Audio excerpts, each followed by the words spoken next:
Nagpapasalamat din po ako sa Panginoon sa araw-araw na buhay na patuloy ang kami binibigyan kalakasan. Salamat po sa Panginoon kasi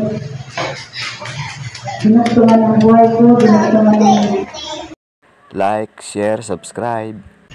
Kaya naman po sa umagang ito, dadako po tayo sa pasasalamat na kung saan ito po ay kalooban po ng Panginoon na siya po ay lagi po natin pasalamatan sa lahat ng oras at panahon. Kaya naman po sa umagang ito, matupagbati po kayo sa akin sa awit chapter 100 verse 12 and 4. Yan, sabi niya pa dito, siya ay pipiliin, pagtingkaran ng susa, lumapit sa presensya niya at umawit na may tuwa. Siya ay ating Diyos, ikay dapat na malaman kanya-kanyang lahat. Tayo'y lahat na nilalang, lahat tayo'y bayan niya, kabilang sa kanyang kawan. Verse 4. Pumasok sa kanyang templo na ang puso'y nagdiriwag, umaawit, nagpupuri sa loob ng daking banal. Purihin ang ngalan niya at siya'y pasasalamatan. Ngayon po sa ating mga buhay, bagaman po siyempre pumasok po tayo sa kanyang templo, ito po ang nais po natin ay siya po ay ating papurihan at pasasalamatan na ang ating mga puso ay puno-puno ng pagdiriwang. Di ba po? Kaya yun, salamat po sa paalala sa atin ang Panginoon na ito po ay dapat lang po natin sa napasasalamatan sa ating mga buhay. Di ba po? Kaya yun, alam niyo po sa ating mga buhay na hindi lang po sa araw na ito, hindi sa lahat ng oras at panahon. Sa umaga, sa gabi, maging hanggat marin sa tanghali, kung gusto po natin magpasalamat sa ating Panginoon, ito po ay patuloy po natin magawin. Dahil salamat po ang nararapat na magpasalamat po tayo palagi sa ating Panginoon. Lalo-lalo na po sa ating mga buhay na talagang nagbibigay po siya ng mga kagalingan sa ating mga buhay. Diba po na ito po ay patuloy po natin itaas sa kanya sa ipasalamat sa kanyang kapangyarihan na talagang napakabuti na po. Ngayon po dadako po tayo sa papasalamat na kung saan ito po ay kailangan po natin na ipasalamat ang ating mga buhay.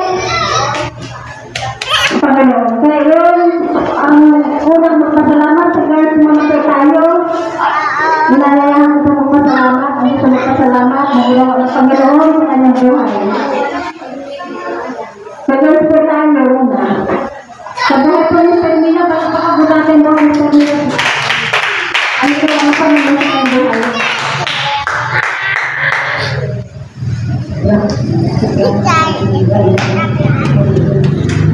Panginoon,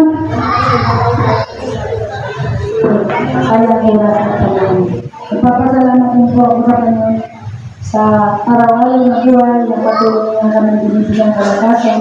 Salamat po sa Panginoon kasi binuktungan ang buhay ko, binuktungan ang buong pamilya ko na hina. Salamat sa Panginoon talaga. Ibigay lang. Salamat po sa salamat. Nagpapasalamat po sa Panginoon sa pinagsigabi kasi nagamat ko sa dito.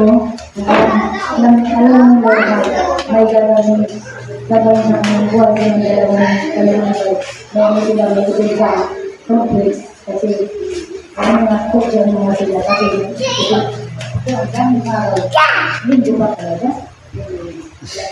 Kasi natin sila maging kasi wala natin gagawin ito kasi sinira.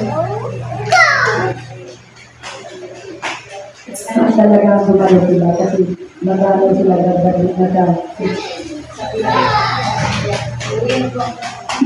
wala talagang napakapitipan ng Diyos sa ating mga pamilya. Pagkamat malayo kami natamalik ka sa inyo. Kaya kailangan tuloy mo talaga na hindi mo ako magkani-kani kasi nanisip ko talaga kayo sa pino kayo nila. Kaya sa Diyos mo ka po yan, hindi ba ka naman nagsusunod ka. Amen. Salamat sa Panginoon sa pasasalamat sa Mr. Mila. Ganun po, siyempre, mapalaya din naman sa kaya lang. Siyempre, kapag sumalayo na po tayo kapag ang Panginoon na unahin natin, ay hindi po tayo malayo sa mga pagpapala na ibibigay niya. Maging sa kanyang anak, siyempre, kasama na po yun sa kanyang pag-aral, na siyempre, kailangan din po niya. Pero alam mo po, bago ang lahat, iyon na niya po muna ng pag-lupit sa Panginoon. Iba po kayo, salamat po. Sinapapag sa salamat. Apa itu Mister?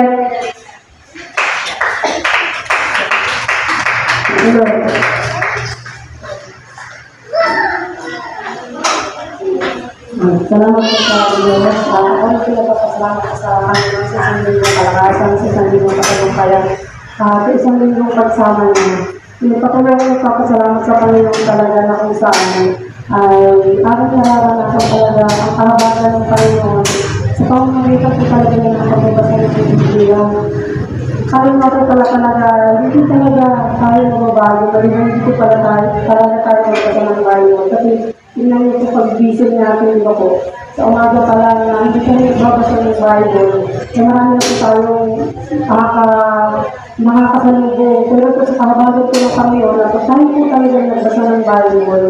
Ay tuturuan po na talaga tayo na kung paano natin pagkarintayan kung mag-rapon po natin buhay. Amen. Po, salamat din po sa Diyos sa kalakasan din ng mundo. At po salamat po sa Amen. Salamat sa Panginoon na talagang sa buhay po Mr. Jonisa. So, yun po talaga sa Bible, yun po ang pinaka-importante sa buhay natin. Na lagi po natin pagbulayan, di ba po, araw at gabi.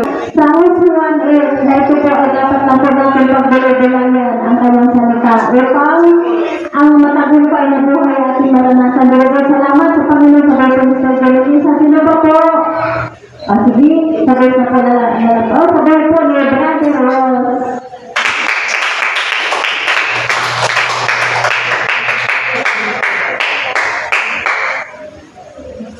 Mapagpalang umaga po sa ating lahat. Nais ko po pasalamat sa ating Panginoon sa isang buwan na ginagawa niya sa aming buwan na patuloy na nagbiyaya at pasala. Amen. Brother Rick,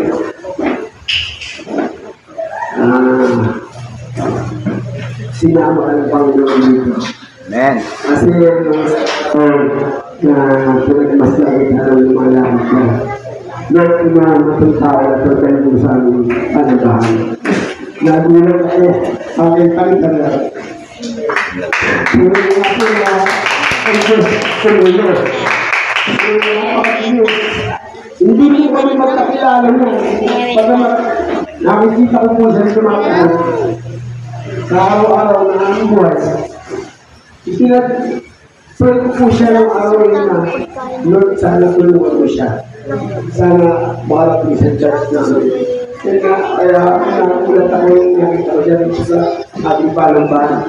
Kaya ang Diyos ay tunay niya po na may kilos na maayos at pag-inis at pag-ikaw ay karapat sa kanya. Amen. Salamat po.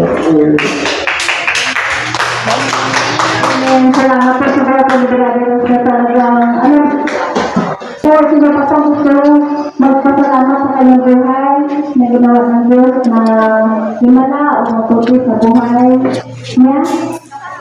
Sa mga pag-ibigay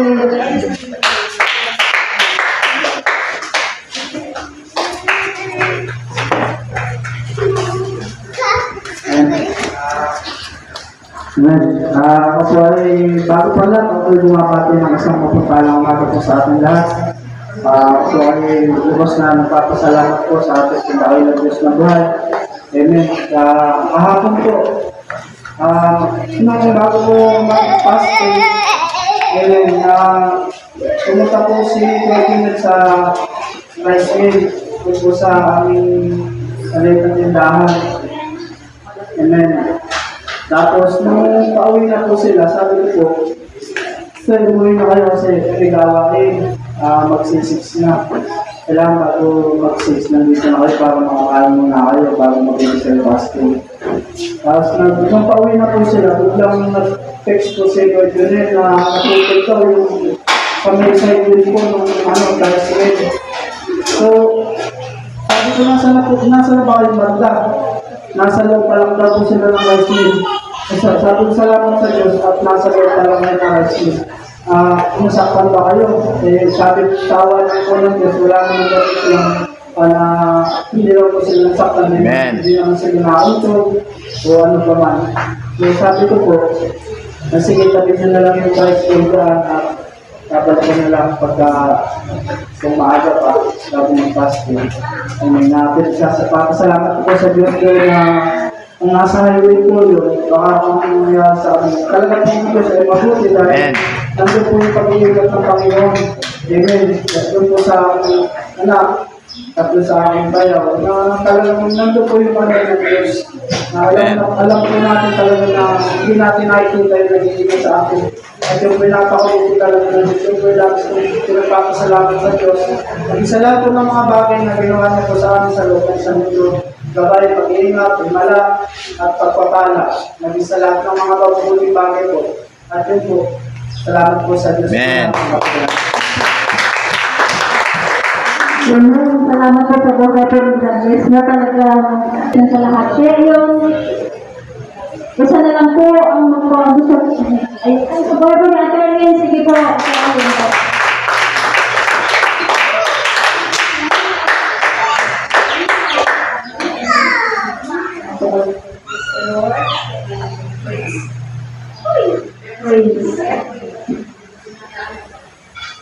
Yan. So, yun, may simbang po na nagpapasalamat sa Panginoon na nilayo ko sa Lilasin. Sa hapon po, ayaw na po ang sa Lilaw, kasama ko yung kapatid ko.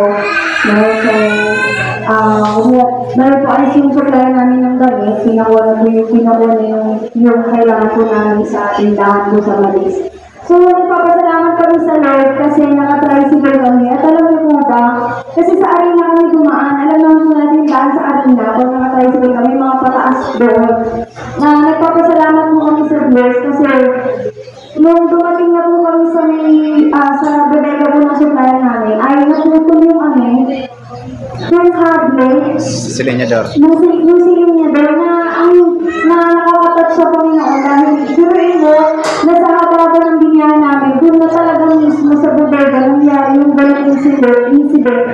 Naiisip ko po, paano po kung doon sa pag-ganon, naputol yung silinyador kasi naranasan ko yung dati nung nagdamotor, kaya makakaroon magmotor man na naputol, minsan pala pag napuputol yung silinyador, diretso nun, kahit anong preno mo, hindi lang ito unless na patayin mo yung susian. Pero yung pamaan, nagpapasalamat kami sa Panginoon dahil na nangyari. Pangalawa, naisip namin, so ipapagawa namin doon sa Marilao yung tricycle, baka kagain kami. Pero hindi na rin namin kayang dalhin, pero alam niyo, pinangabaw na papasalamat kami sa Lord dun sa shop po na hintuan namin, kilala namin. Na, grabe, natouch talaga. Sobrang okay ko talaga kahapon. Na nagpapasalamat po ko dun sa kakilala namin. Na sabi ko, praise the Lord. Sabi ko, iniisip talaga namin kung paano namin papagawa ko sa namin papagawa. Na doon pa talaga sa mismo nakakilala namin. At nagpapasalamat kami kay Lord dahil hindi na kami pinatayad ng labor. Ang pinatayad na lang yung parts. Di ba malaking bagay na nagpapasalamat talaga kami kay Lord dahil lagi namin nasamang vertical sa mga nito. Yun naman po, dahil siya po ay lingkod ng Diyos, talagang hindi po magpapagaya ang Diyos. Dahil siya po ay talagang inuuna niya po ang Panginoon. Kaya yun, lahat ng kanyang gagawin, hindi po ito hahayaan ng Diyos na may masayang. Diba po? Kaya yun, napakabuti po nang naglilingkod sa Panginoon na saan ka mong pumaroon, ang kaligtasan ay naroon. Diba po? Lalo na pagka ang lingkod ng Diyos, maging kaya ng mga kasama, kung sino na po ay itas din po noon. Dahil po siya ay lingkod ng Diyos. Kaya yun, salamat po sa ating mga buhay, sa ating mga kanin, na talaga Nakapakandal po siya, isa po naging po niya sa Panginoon. Kaya, na lagi po siyang ligtas sa anuman ng mga kapahamakan sa lahat ng oras at panahon. Di ba po kaya yun? Salamat sa Diyos. Unahin lang po natin ang Panginoon. At naroon po ang kanyang kaligtasan para sa ating lahat. Di ba po kaya yun? Maraming salamat. Talagang wala na po tayo oras. Na susunod na linggo, ihanda din na lang po ang ipapasalamat niyo na ito po ay talagang mabuti po ang pasalamat sa Panginoon. Kaya ayun, wala. Ako naman po ang magpapasalamat sa buhay ko po. Alam niyo po, siyempre, hindi naman po natin magtatago na tayo po ay nagkakailad na. Siyempre, kaya yun, ang naranasan ko po ng buong isang linggo talagang kinakaya ko pa po. Pero nung hindi ko magkakaya, araw ng journey, di ba po? Kaya yun, nagpaano na po ako, nagpa-tweet na po ako ng aking journal. Kaya yun, alam mo po, salamat po sa ating mga lingkod, na ito po ay talagang isinabi niya po sa atin, upang tayo nandun po ay pangalagaan. Di ba po, na siya man dito ay talagang ayun ko ng Panginoon na talagang siya po ang nakikialam sa ating mga buhay, di ba po? Kaya yun, nagpatsis po ako ng aking sugar. Alam mo po sa kapurihan ng Panginoon, sa pagkataas, 400 plus ang ating sugar. Di ba po sa liit ko nito, di ba po hindi ko dapat. Kaya yun, alam mo po, ang ating mga pastora na ministration sa akin.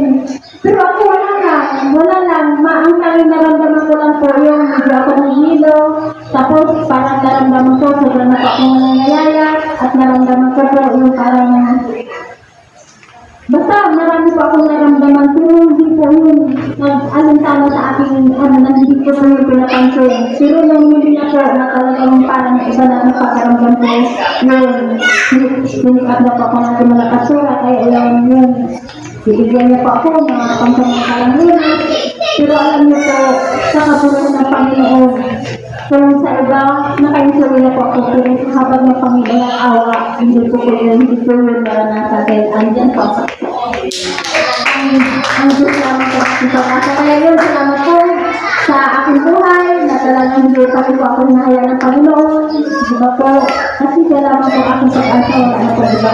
Natanda ko na po. Kaya yun, salamat po sa Panginoon. Salamat po sa kanyang kapangyarihan at himala na pinagkalit natin. Kaya yun, ibalik ko na po ang susunod na tatayo na gawain sa Bible ni Sir Margie. Ang pangalan natin sa Panginoon, ang kanyang hinahaya.